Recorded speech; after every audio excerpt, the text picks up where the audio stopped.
requires of us.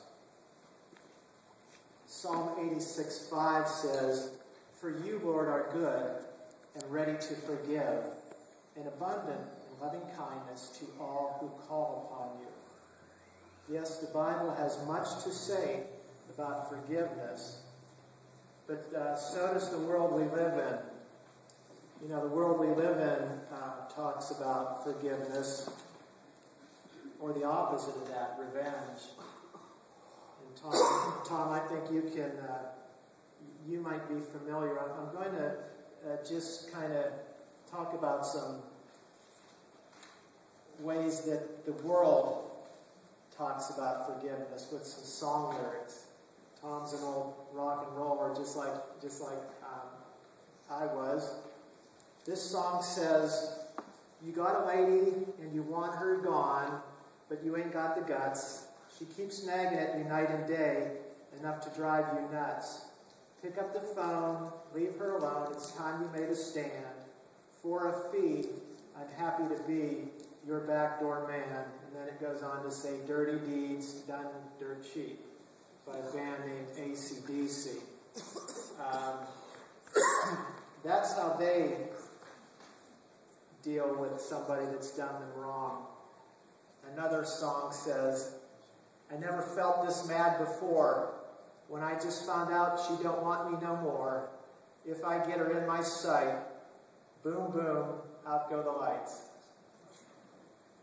That's what the world is trying to tell us. And I don't want to just pick on rock and roll.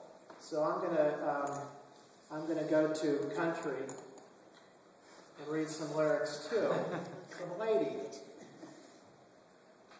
Right now he's probably slow dancing with a bleached blonde tramp, and she's probably getting frisky. Right now he's probably buying her some fruity little drink because she can't shoot whiskey. Right now he's probably up behind her with a pool stick, showing her how to shoot a combo. And he don't know, and listen to this, I dug my key into the side of his pretty little souped-up four-wheel drive, carved my name into his leather seat. I took a Louisville Slugger to both headlights, slashed a hole in all four tires, and maybe next time he'll think before he cheats.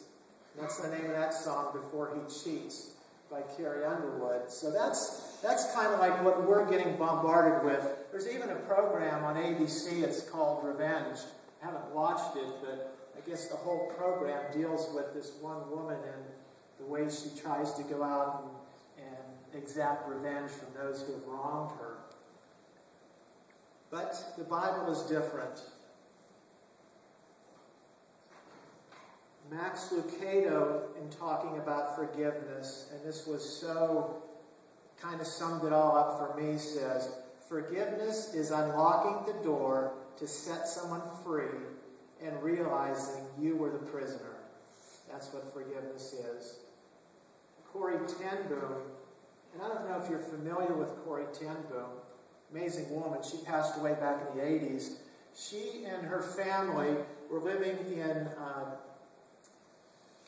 I believe it was Norway, during the time of the Nazis had overrun Europe. And her father, being a godly man, and from reading scriptures, felt that the Jews were definitely God's chosen people. And so he did all that he could to save as many Jews as he could, and their family was in this, to save as many Jews as they could from the Holocaust that was happening all around them. And they built secret compartments in their home, and they fed these refugees and trying to keep them from certain death in the concentration camps. But one day, she was discovered, her family was discovered because of an informer. And they found their father was thrown into a concentration camp, and he died 10 days later. She and her sister were put into a concentration camp, and her sister did not make it through. So to me, she is somebody who understands what forgiveness is, because she went on her whole life was built upon forgiveness and reconciliation. Because she had experienced God's forgiveness, she felt that she had no right to hang on to any grudges for anything that happened to her. And she said, forgiveness is an act of the will, and the will can function regardless of the temperature of the heart. See, what she's saying is that forgiveness, like love, it's a decision we make. It's not something we feel. Well, I feel like forgiving you, therefore I'm going to forgive you. No, it's not like that. It's a choice we make. I'm going to forgive you, even in spite of how I'm feeling inside. We're going to be in Matthew chapter 18 today for the most part. We're not going to be jumping around a lot, so if you brought your Bible or if you want to look on in a pew Bible, that's fine. If not, just listen, because this is a neat illustration of what forgiveness is all about. And it starts in chapter 18, verse 21, when Peter comes up to Jesus and he says, Lord, how often will my brother sin against me and I forgive him? As many as 7 times? Now, just to set some background for this situation, Peter knew Jesus had already taught the disciples in the Sermon on the Mount about forgiveness. Remember, that's where he taught them the Lord's Prayer. He taught them that if you forgive others their trespasses, your heavenly Father will also forgive you, as Matthew 6:14 says. And he also taught them, if you do not forgive others their trespasses, neither will your Father forgive your trespasses. So Peter understood that forgiveness was a requirement. But he just didn't understand, and like so many of us, he wanted to put a limit on it. Well, is there an end to it, to when it's okay to not forgive? So he thinks he's being generous by saying 7 times. Because believe it or not, the rabbis back in those days taught that you forgive somebody 3 times. So Peter thinks I'm better than the rabbis. I'm going to say, should we forgive 7 times? And then Jesus says to him in verse 22, I did not say 7 times, but 70 times 7, which is 490 times. Jesus is saying, forgive somebody 490 times. Well, does that mean we're supposed to walk around with a little ledger book and like I can tell Ben, well, that's 240 times, and you're getting close though. No, that's not what this 490 times is about. Jesus wasn't talking about a limit, because if you remember in 1 Corinthians, when it's talking about love, it says, love keeps no record of wrongs. So we're not supposed to keep a record of wrongs. Jesus is using this as just a big number, because there is no limit to the number of times that we are to forgive somebody. What's neat about this, and the teachers in here, Julie, I'm sure you appreciate times when you're teaching in a classroom, and a lot of times you're lecturing and you're just wondering, man, are they getting it? Or am I just up here, blah, blah, blah, blah, blah. And you're wondering, and then all of a sudden somebody raises a hand and they ask a question, and a light goes off, because you know that they have just given you permission, and all of a sudden they're in a place where they're teachable. We're not always in a place where we're teachable, unfortunately. Sometimes we just don't want to listen to any lessons at all because we think we're always right.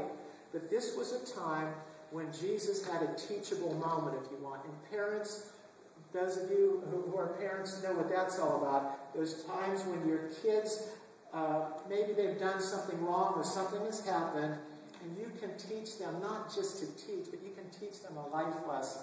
Something that's going to be with them that might dramatically impact the direction that their life is going on.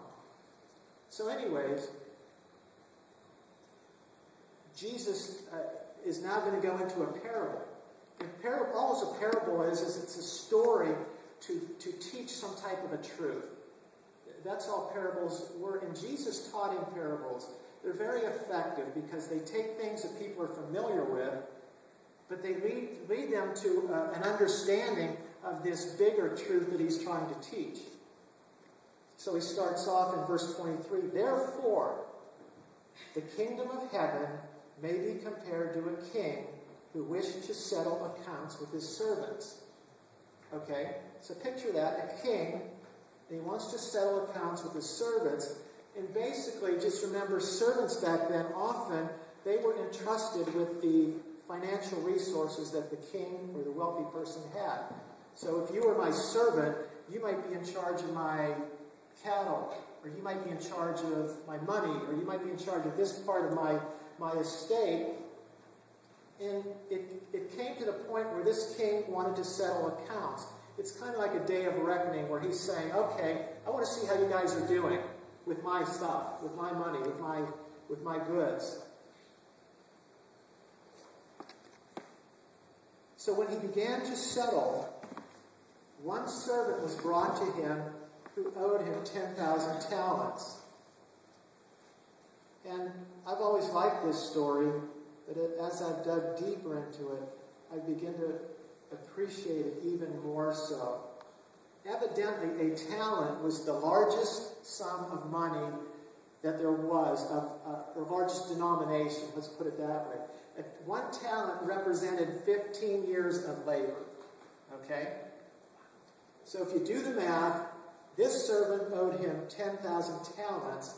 That's about 150,000 years of labor that this servant owed to the king. And when you tell parables or look at parables, you always want to look at the people in them and kind of figure out, well, who does this person represent? And of course, the king would represent God. And the servant would the king represents God. The servant represents somebody who serves God, a believer, a child of God. So we find out that this one servant owed him an astronomical amount of money, 10,000 talents, 150,000 years of labor. And we don't know what happened, how he could have accrued such a large debt. I mean, was it just extravagant living? I mean, was he wasteful of the king's goods? We don't know that. Maybe he invested them in some shaky, some kind of a Ponzi scheme or something. I don't know. Or maybe he just wanted to feel important. We don't know what he did with that money. All we know is that a servant is standing before this king, and he owes him an incredibly large amount of money he could never, ever hope to repay. As the story moves on, since he could not pay, his master ordered him to be sold, and his wife and children and all that he had, for payment to be made. And now this might sound like harsh, cruel punishment, but it's really not when you think about it. It's justice. This servant isn't disputing the fact that he owed this money. He owed the money. Definitely. There was no question about that. He owed the money. He couldn't pay it. And he had consequences to pay now. So the servant, in verse 26, fell on his knees, imploring the king, have patience with me, and I'll pay everything. I'll pay everything, he says. What a foolish thing to say. I'll work those 150,000 years for you, basically, is what he's saying. I'll pay you back. And I think that's what religion does. I really do, because religion is generally man's ways of appeasing God, man's ways of making God pleased with us, of giving God what he requires. And to me, it's much like a man that owes 150,000 years of money, of labor, to somebody saying, I'll pay you back if you'll just give me a little bit of time.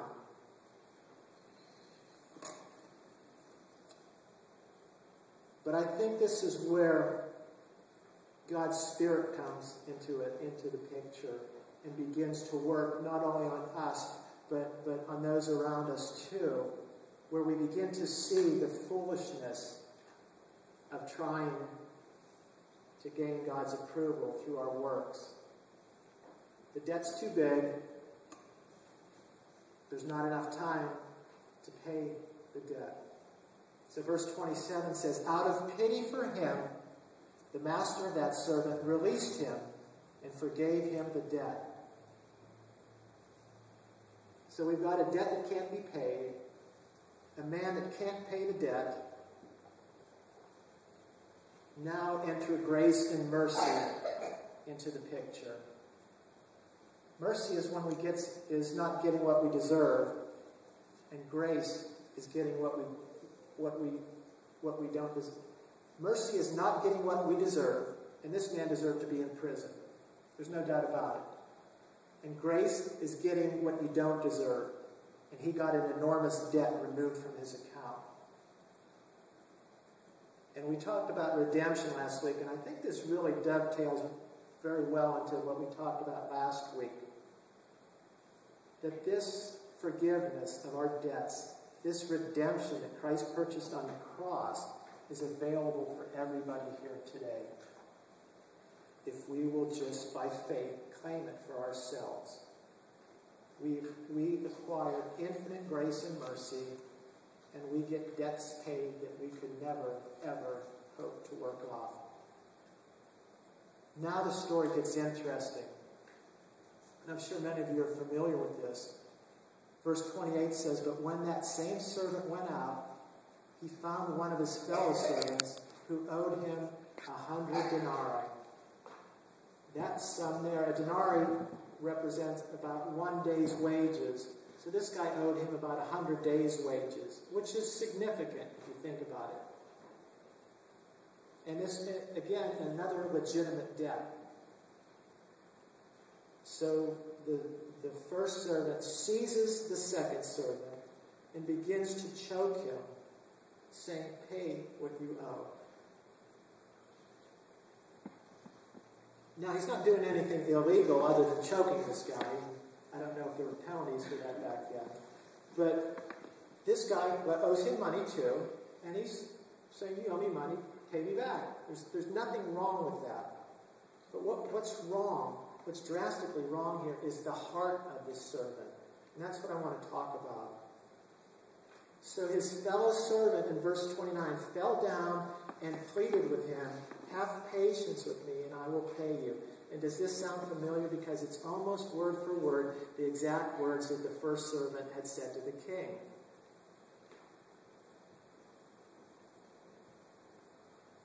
And I think this relates to the story that we read about David today. David, remember, had everything that a man can want. And one day he was looking out from his rooftop and he saw a beautiful woman and decided that he wanted her. He had many wives. He had everything that money could buy. He wanted another man's wife. And to make the story even sadder, once he gets her and finds out she's pregnant, he has to make arrangements for her husband to be killed. And so Nathan the prophet comes in and tells a story to David, illustrating what he had just done. David is so outraged by that story that he says the man that did this should surely die because he took this poor sheep from a poor man, and yet he had a whole field full of his own sheep, but he took somebody else's sheep. And Nathan the prophet says to David, "That man is you." And I think the Holy Spirit works like that in us too.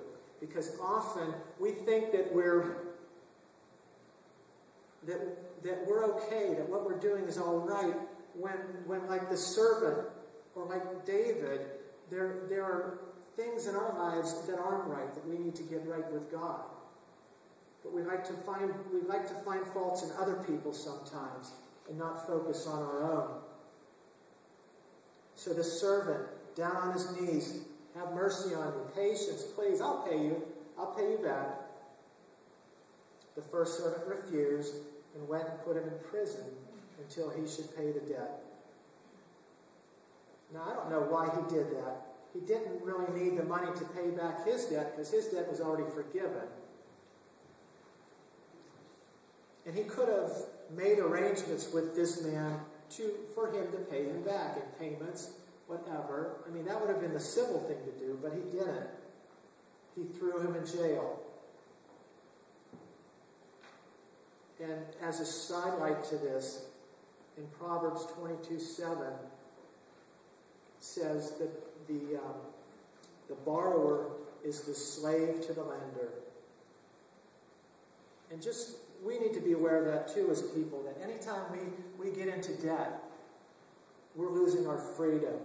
We become a slave to those that we owe money to, just as these men had experienced. But that's just the topic of another sermon.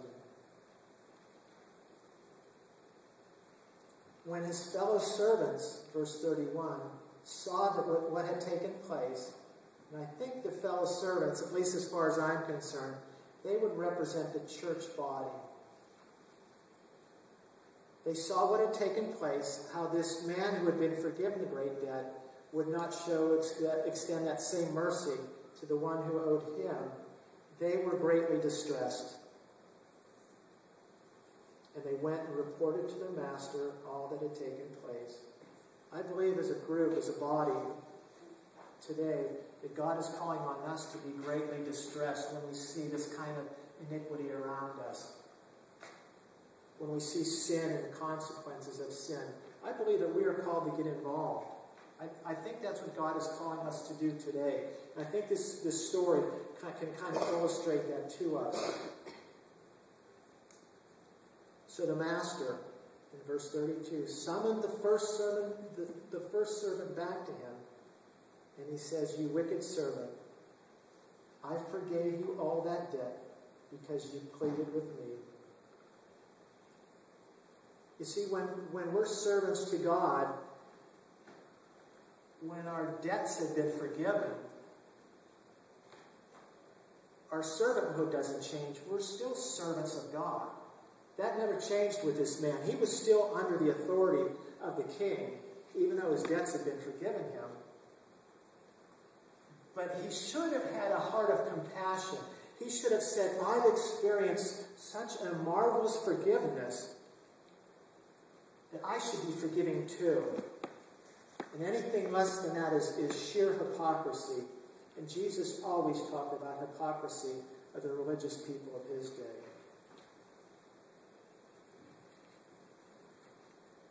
Verse 33. "And should not you have had mercy on your fellow servant as I had mercy on you?" As I close now, do you know if you want to come up for a closing hymn? We are called by God to be people of mercy and forgiveness. But it starts with our receiving from a loving God forgiveness of a debt we cannot pay. Once we receive that mercy and that grace from God for a debt that we cannot pay, our sin debt, it's too big, it's not enough time, it's more than 150,000 years of hard labor, it's a debt, an astronomical debt, then we can be forgiving people too when we've experienced God's forgiveness. And there's so many studies about forgiveness and what it does for a person, psychologically and emotionally, how beneficial it is. Holding on to a grudge, they've done all kinds of studies about how things like that shorten our lives. They make us miserable. But today, just think about what God did for us on the cross. Think about the payment that was made for this debt we could not pay. And ask God in the quietness of your heart today, "God, what can I do for you that you've forgiven me such an enormous debt? And I want to be a person of forgiveness."